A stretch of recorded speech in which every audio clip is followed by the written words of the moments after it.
The list on the board is representing the conditions for growth. In case of plant body, the growth is controlled by a variety of factors. Some important factors are enlisted here in front of you. The first condition for growth is oxygen. Now, why oxygen is essential? Oxygen is very important in case of plant growth because it is directly related with aerobic respiration. In the process of aerobic respiration, the energy currency of the cell, which is called as ATP, is formed, and ATP formation is very important for the growth and development of the plant body. So this is the first important condition for the growth. Oxygen is essential. Second important thing is water. Now, why water is essential? The first important concept, you are already aware of that because we have studied in the topic photosynthesis in higher plants that water is one of the reactant, one of the raw material which is involved in the process of photosynthesis. It means water is important for photosynthetic activity in the plants. Second important thing is water is important to increase the cytoplasmic content. In our previous lecture of the same topic, we have discussed there is a phase of growth which is called as enlargement phase or cell elongation phase, where the newly formed cell increase in the cytoplasmic content and achieve the larger size. Now, this increase in the size is due to the turgidity. And this turgidity is solely imparted in the cell, is added to the cell by means of water. The cell absorbs the water, increases the cytoplasmic content, and thus it is supporting the process of growth. So water is the important condition for the growth. The third one is nutrients. And here the nutrients which are required for normal growth and development of the plant body is in the form of minerals. These minerals are categorized into two different forms. One is called as macronutrients, another is called as micronutrients. The similar concept you have already studied in the topic human nutrition. As minerals are essential for animals, they are also essential for plants. Macronutrients and micronutrients, they are the important mineral elements required for the protoplasmic formation, protoplasmic growth of the cell. So it is related with formation of protoplasm. And so minerals or nutrients are again important condition for growth. The next one is optimum temperature. Now, how temperature is dealing with or related with the growth?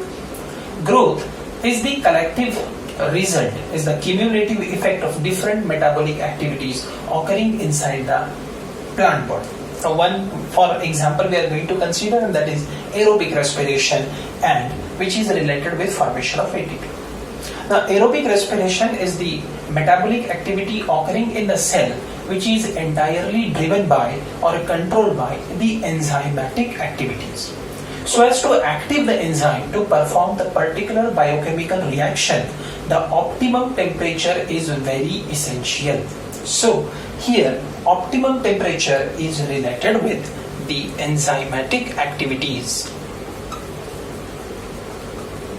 of the cell.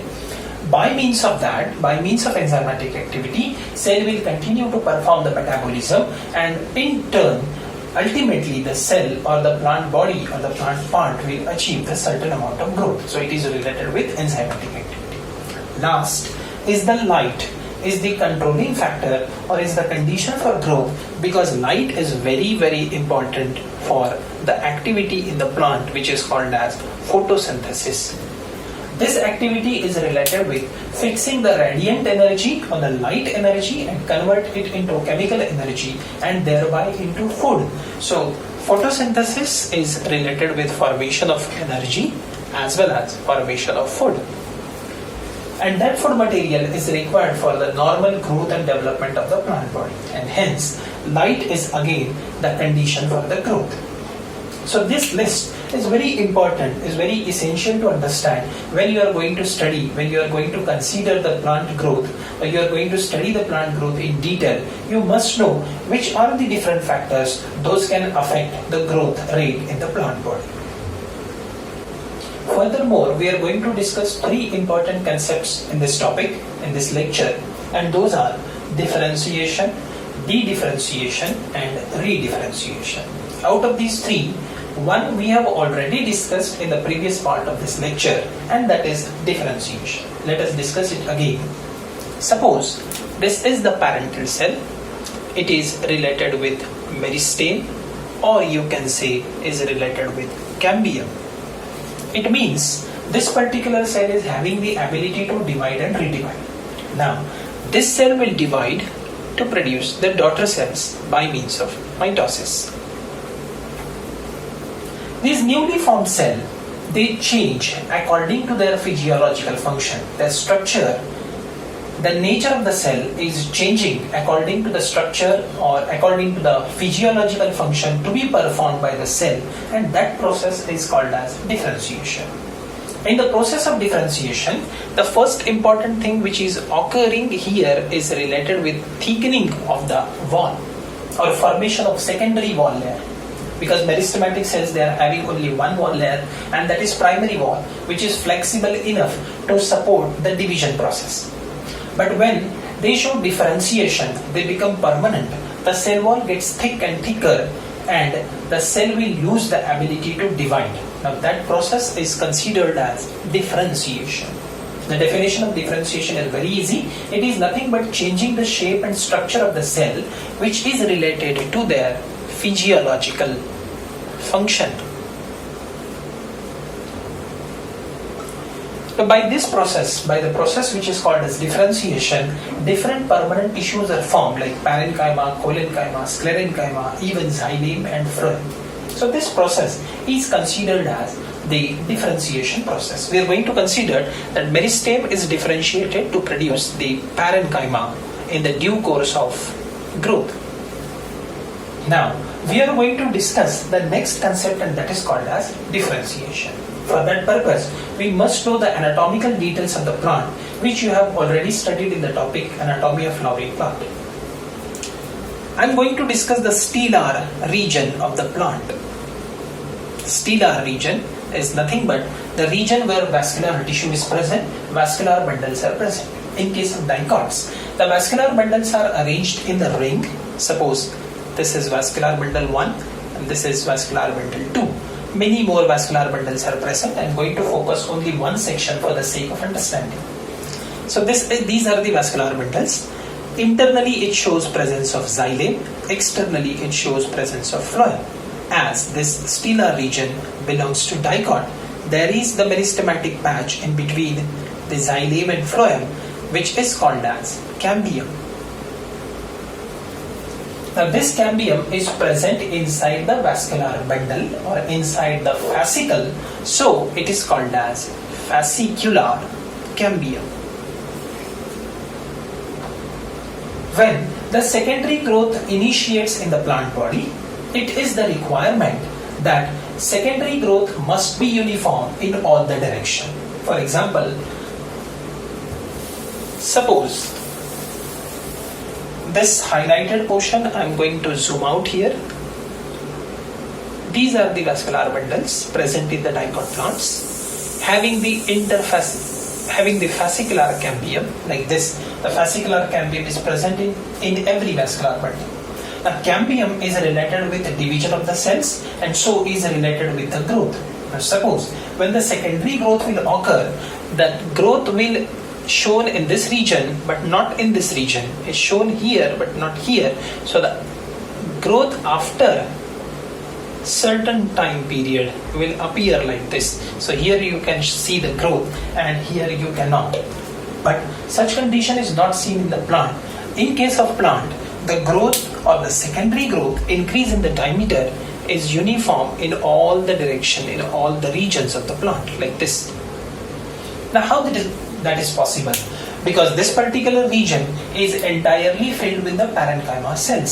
See, the gap or the part of the region between the adjacent vascular bundles or fascicle is filled or is having the parenchyma cells. Now here parenchyma cells is the permanent tissue which is already differentiated, underwent the process of differentiation, and now they have lost their ability to divide and redivide.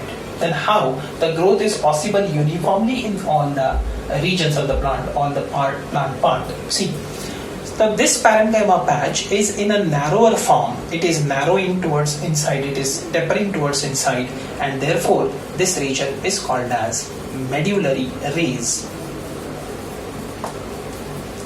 At the time of secondary growth, or when the growth starts in a secondary pattern, in the secondary form, the medullary rays or the parenchyma cells present in the medullary rays, they regain the meristematic activity.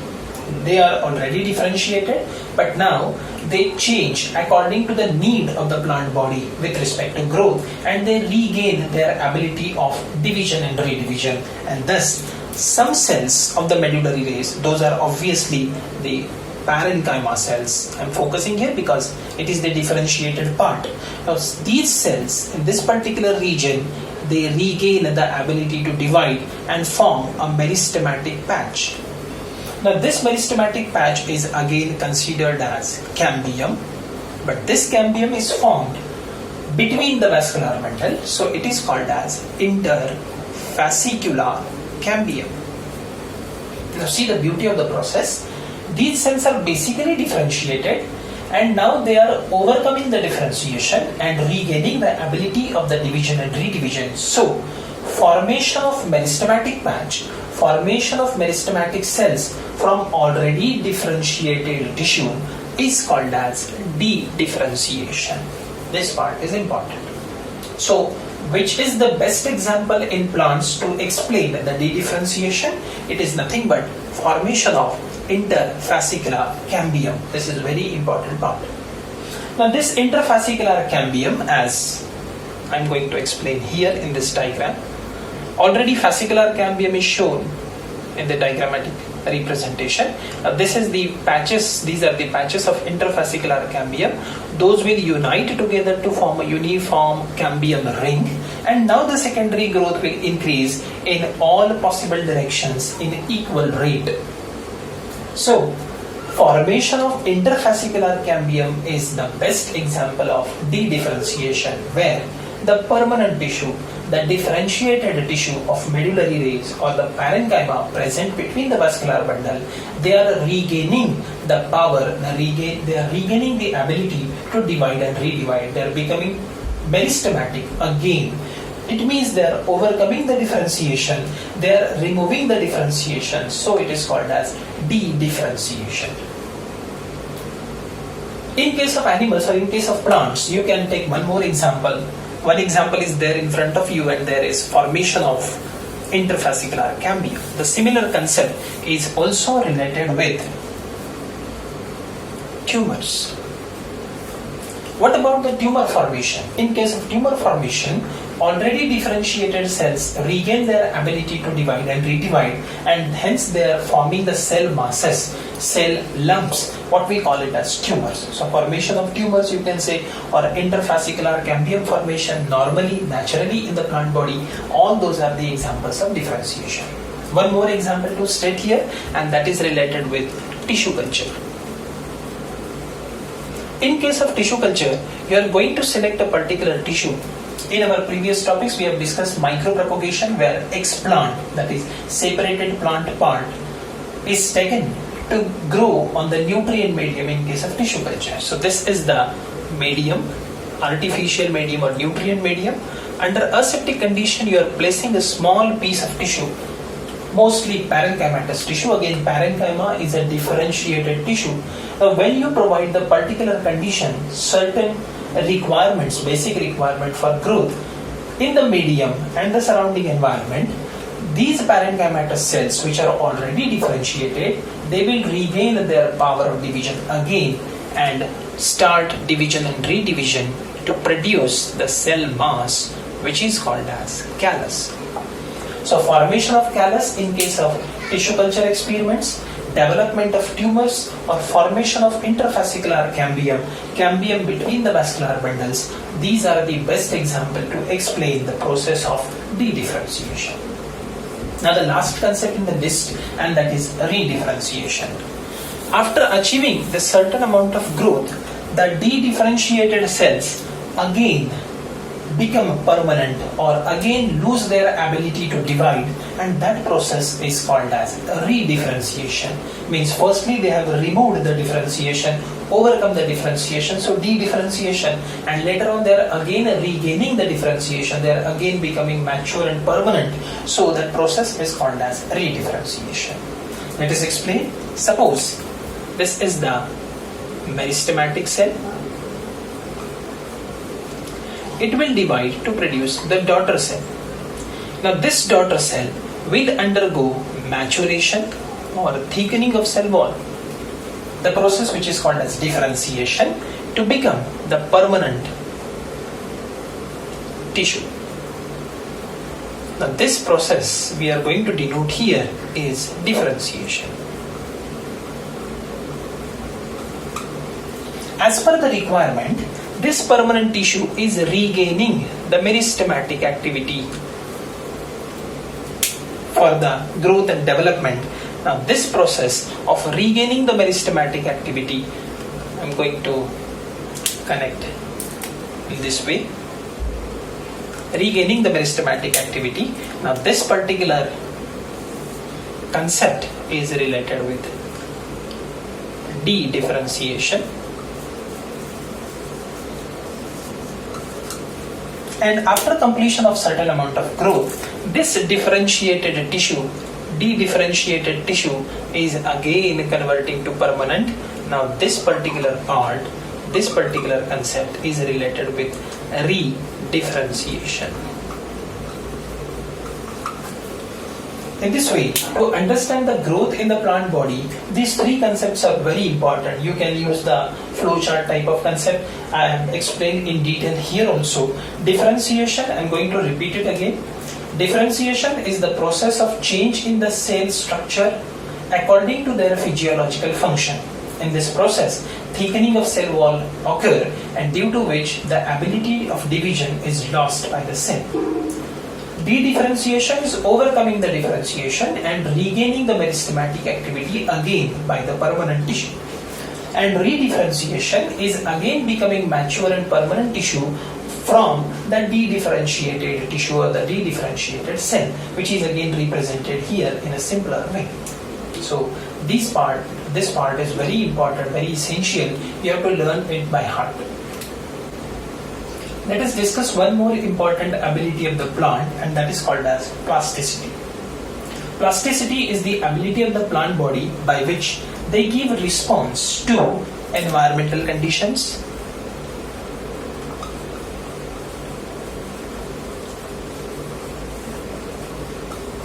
and second, the different stages or phases, you can use one more word, of life or growth. So I'm going to repeat the definition again. Plasticity is the ability of the plant body to respond differentially to the environmental conditions as well as the phases of life or phases of growth, and while responding to these stimuli, to these external stimuli or the internal stimuli like the growth or the phases of life, they show different forms of the plant part. So that is very essential related with the plasticity, and that is difference in plant shape, you can say, or the shape of the plant part, and that is called as plasticity. Plasticity is a sort of elasticity, the flexibility by which the shape of the plant part can be changed according to the environmental condition or stages or phases of the life. Say for example, we are going to consider very few examples. One is larkspur and another is buttercup. You can simply take the example of coriander. In case of coriander leaf, the juvenile leaf is somewhat like this. Now this is the juvenile leaf, this is the young leaf. So it is related with the phases of life. Now when these leaves proceed in the growth, proceed different phases of the life, the incision, the depressions are increased and more dissected leaf is formed. Now this is the mature leaf of coriander, like this. See the difference in the shape of the plant part. Now this is the concept, what we call it as the plasticity. So here I have taken the example of coriander leaf. You can say the larkspur leaf, the juvenile or young or mature leaf. Young leaf is less dissected while the mature leaf is more dissected. Now this change in the shape is in response to the phases of life or different phases of growth. Second example is related with the environmental condition, and the best example is of buttercup. This plant is seen on the terrestrial habitat as well as in aquatic habitat. When it is in terrestrial habitat, the shape of leaf is somewhat like this, with least dissected condition. But when it is present in, now this is the adaptation or this is the condition in the terrestrial habitat where the plant is growing on land. But when the same plant, buttercup plant, it is growing in aquatic condition, so as to give least resistance to the water current, the incision gets deep and deeper and the leaf becomes more dissected and it will appear like this.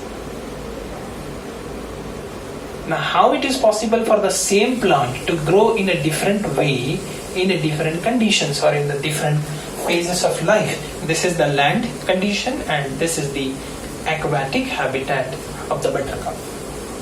So this change in the plant shape, in the plant parts shape, is nothing but the plasticity. So plasticity is the very important ability of the plant to change the shape of their parts, plant parts, according to the environmental condition as well as the phases of growth. In the concluding part of our lecture, I am again repeating the concept which is related with condition for growth we have already studied. The important factor responsible for growth or supporting the growth process in the plant, and those are oxygen, second is water, the third one is nutrients which is related with minerals, the fourth one is optimum temperature, the last fifth one is light.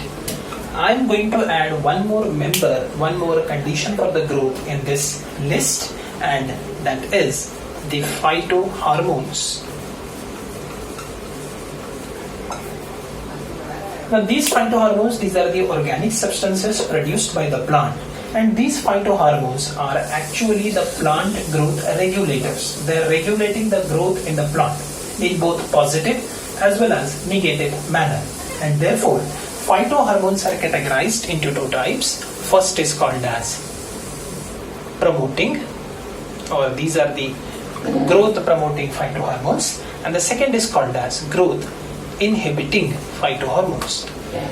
There is a big list of different type of phytohormones, their functions, their chemical nature, how they are extracted, and the discovery details, etc.